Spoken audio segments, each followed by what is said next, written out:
Kemacetan yang terjadi di Kota Denpasar menimbulkan keresahan di kalangan masyarakat, seperti kemacetan di perempatan Jalan Cokro Aminoto.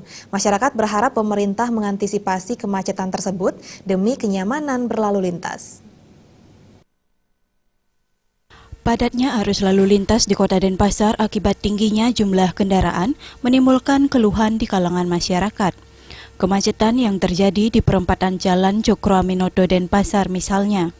Masyarakat mengeluhkan kemacetan tersebut karena menghambat aktivitas warga kota. Karenanya masyarakat berharap pemerintah mengantisipasi kemacetan tersebut dengan berbagai terobosan nyata. Masyarakat mengatakan keberadaan angkutan umum kemungkinan bisa dijadikan solusi dalam mengatasi kemacetan. Namun pengelolaan jasa angkutan umum yang kurang profesional memaksa masyarakat memilih kendaraan pribadi dengan alasan ketepatan waktu. Umum betul itu dapat mencegah, tapi zaman sekarang kan sulit, orang naik bis angkutan umum masalahnya lama, berhenti sana berhenti sini, ini sulit dibicarakan.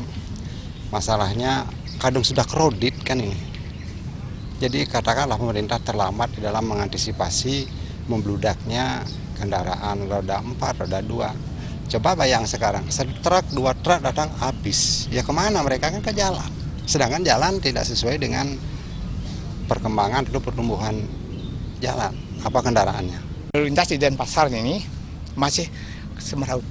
Ya, baik di kendaraan mobil, baik kendaraan sepeda motor itu sudah tidak pada tempat fungsinya. Misalnya melalui dibuatkan tempat sepeda motor, ya orang mobil masuk. Pemerintah sanggup nak memberikan kenyamanan untuk dalam naik kendaraan umum. Ya dalam tepat waktu, ya kedisiplinan yang mengemudi, mungkin kalau sudah itu saya rasa ya di samping itu jalan lagi. Pertigaan itu sangat banyak tuh. Kalau dibangun jalan layang mungkin lebih seperti misalnya di Simpang Siur itu ya, saya merasakan di sana kemungkinan itu akan bisa memperlancar gitu. Kenyamanan dalam berlalu lintas sangat diharapkan oleh masyarakat di Kota Denpasar. Pihak terkait diharapkan mampu mempertimbangkan dan memperhatikan lalu lintas di Kota Denpasar sehingga kemacetan dapat diatasi. Desa Aryani dan Saputra, Bali.